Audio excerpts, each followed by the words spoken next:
The following is a presentation of Big Polly's World of Sports Sims. I'm Big Polly, and I approve this message.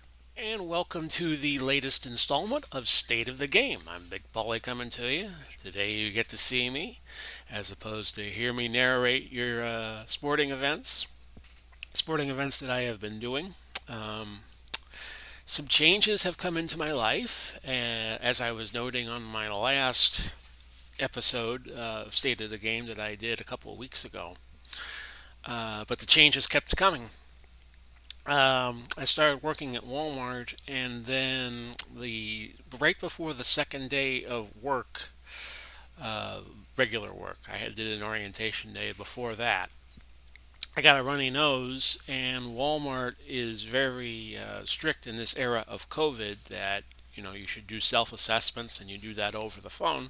And I reported it, and my reward for being an honest person and an honest reporter of my condition was that I had to stay at home for a 10-day period and only go to the store for groceries. So that's what I did. Now, I had the good fortune of inquiring with other companies about the same time that I looked into Walmart. I looked into about 8 companies at the same time, and 3 of them got back to me. Another company that got back in touch with me is a call center in Clearwater where I used to work called 24/7 In Touch. It's based out of Canada. And I was able to get a job from them working from right here in my office, my bedroom office. And that's what I have been doing this past week. I had to go up to the call center, the physical location of the call center, which is in Clearwater, not too far from me, about a 5 mile drive. Although I have problems with my feet, so I can't drive. Still have a driver's license, but I can't drive. Um, so I took a local transit bus up and a local transit bus back, brought home another desktop computer, and now I have 2 monitors sitting in front of me, and I use the webcam. And this might explain why the angle that you're seeing me from is a little awkward because I have to flip the webcam between my home computer and my work computer. And this is how 24/7 does a lot of its work now. In fact, I think almost all of it is they let people work at home. And if you are living in the Tampa Bay area, or if you live in Orlando, Winnipeg, Denver, Phoenix, and Las Vegas, and you need somebody, you're going to say, "How are you referred?" My referral code, and I'm going to put it down on the bottom of the screen when I post produce this, is 15044. That is 15044. Little commercial advertising, I know, but I have to get it in one of these days. I should get my other little commercial advertisement in while I can. Because I sat out at Walmart, I lost a ton of money that I would have gotten otherwise. So if anybody would like to donate to the Big Polly World of Sports Sims channel, Big Polly's World of Sports Sims, I'm going to give you my PayPal ID, which is bigpollyb@gmail.com, and I will superimpose this on the bottom of the screen as well. Bigpollyb@gmail.com. I'll have a lot of work to do on this video.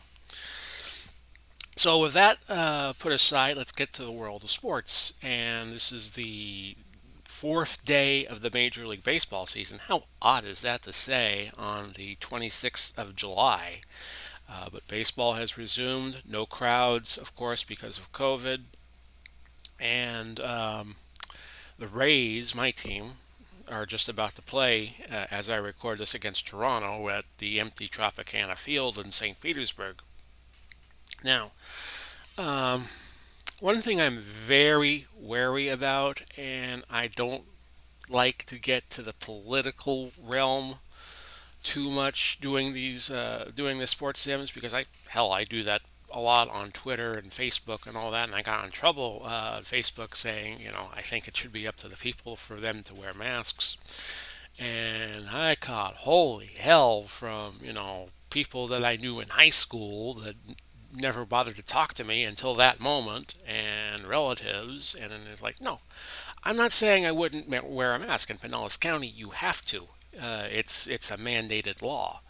I'm just saying why, because the mask doesn't help everybody. I'm not saying I wouldn't wear it. I would. If the mask doesn't help everybody, then why do we have to wear them? And I just made that point, and I had to take a sabbatical from Facebook for about a week because I caught all kinds of caca saying that. And I have very grave misgivings about sports being used, weaponized politically. I think it's a terrible business practice for sports to start appealing to half of their fan base, or maybe 60% or 70%. Because, like, say if you're an Atlanta Braves fan and you're living in Marietta and you're 10 minutes away from the new field they have in Cobb County, and you're appealing to a certain political section. I'm not going to say what Major League Baseball has done over the past few days, but it's kind of noticeable that they have been weaponized politically just as NASCAR has, and I just think it's terrible business. And I wish the sports leagues, we don't come to you to be told how to feel about politics, and I just wish they'd get out of it. And I just wish that would stop and go away, so we can all enjoy our sports and we can all escape the situation most of us are in with the COVID, and businesses being closed and up being down and left being right, and all of a sudden I have job offers up the wazoo, which before COVID didn't happen. So anyway, enough of that.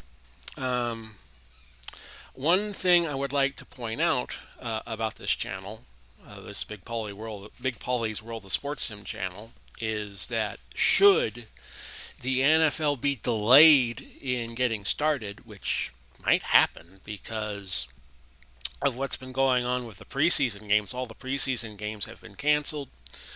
Uh, Basketball's about to start, it looks like, maybe hockey a little behind them. And now the NFL is saying we're not playing any preseason games. We are going to play the 16 regular season games, and that's it. And Major League Baseball, oddly enough, is kind of looking like the 1982 NFL season where they played 9 games and 16 teams out of 28 made the playoffs. Here you got a 60 game season and 16 out of 30 teams are going to make the playoffs in Major League Baseball. So if the Rays don't get off to a good start, they still have an excellent chance of making the playoffs.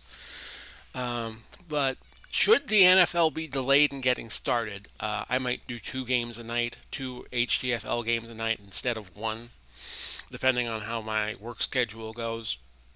And I don't know whether or not they're going to have me work like 8 to 5 in late in the morning to the afternoon, or have me work evenings. But it might just be possible that I could do 2 games a night as opposed to one, or do 2 games on certain days.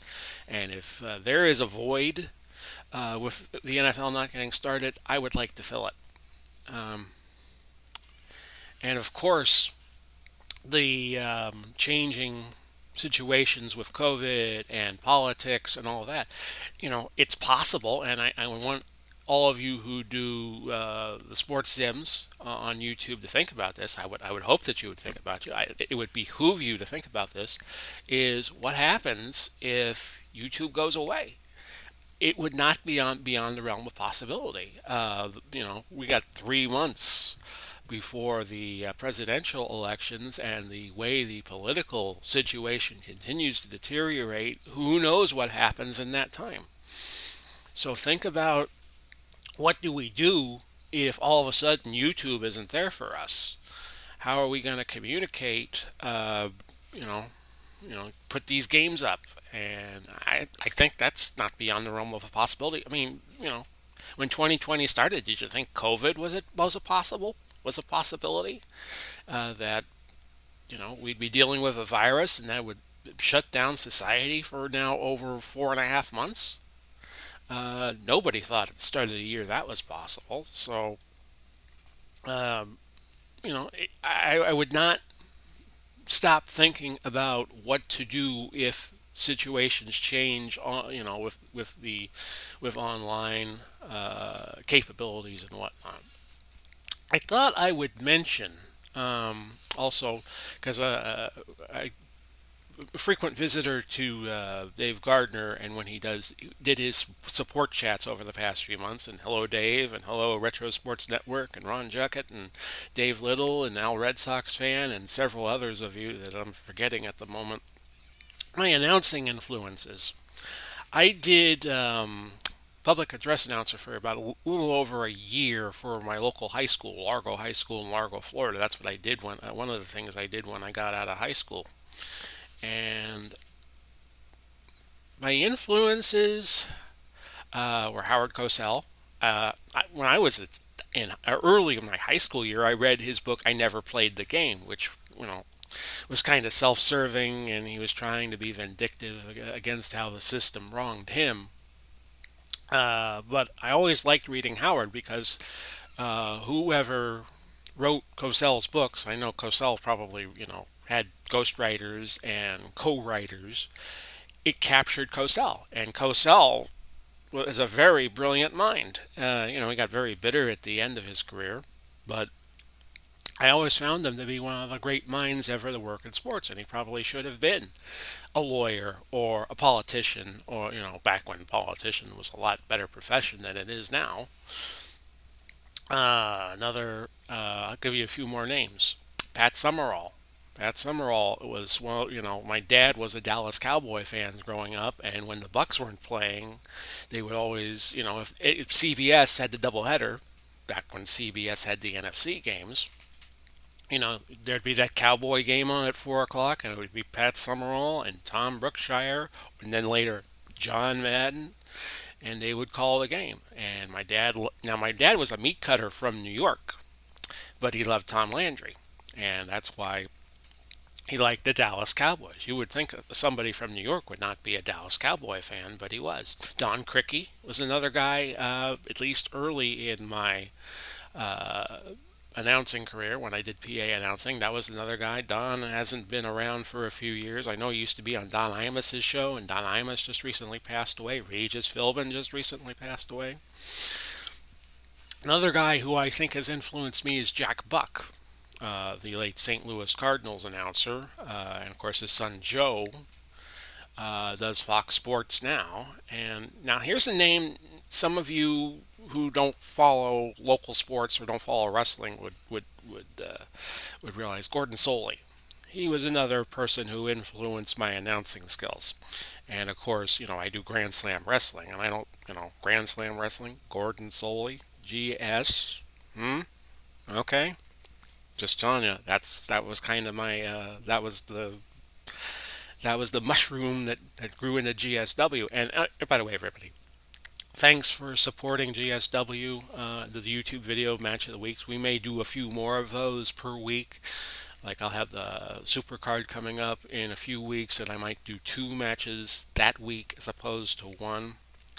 But Gordon was a local racetrack announcer when he was doing wrestling in his early years, and then that kind of faded out for him, and then the professional wrestling part of his life grew, and it just goes to show you don't want to put your eggs in one basket like I did with Walmart.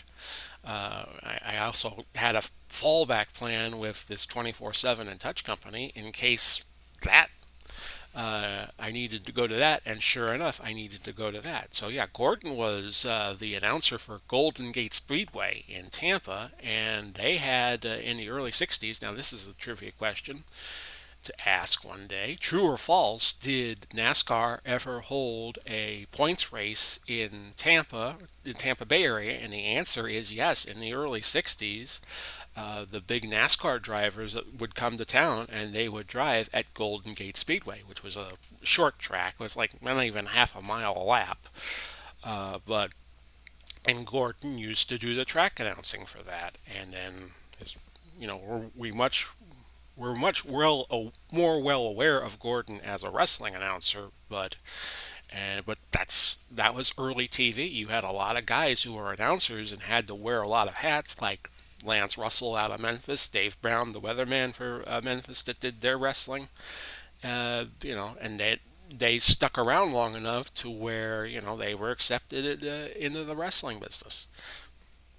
So, also, I wanted to mention Franchise Hockey Manager. We're going to get another episode up early in the week, depending on how soon I have to do another OOTP Perfect Team. I give OOTP the top priority if I have 3,000 points, or if I have enough points where I can do another episode, which, like I said, would be 3,000 points or more. Right now I'm at about 2,300, so I might do that Monday and do Franchise Hockey Manager on Tuesday, and my next Grand Slam Wrestling episode will probably won't be until, let me see here, Saturday, because I have a match. Farmer Burns is going to be in the South Circuit, and I usually do that on Saturdays. Um, so a lot of information that I got through here, and as I look at my timer, 13 minutes. I'm gonna have to duck down here, folks, out of camera. My apologies. 16 minutes or so. It seems to me that when I do these videos, the time does not go by as fast. Like, for instance, I just looked, it was 16 minutes. And, I must enjoy doing this because it seemed like I did it in 8, or I did it in 5, or I did it in 3. I really, I love doing these state of the games and just keep you apprised and posted on what's going on in my life and what I'm planning on doing with this channel. And like I said, I hope you are well wherever you are, whenever you see this. If you see this in a few weeks, I'm probably much better off than I was now. My next state of the game, we're going to try to do this the second Sundays of the month and the last Sunday of the month. Although I'm probably going to be working August 9th, which would be the next scheduled date, so I might just do it August 8th on Saturday. So I wanted to wish you all well, wherever you are, whenever you see this. God bless, and we're going to catch you next time. Bye bye for now, everybody.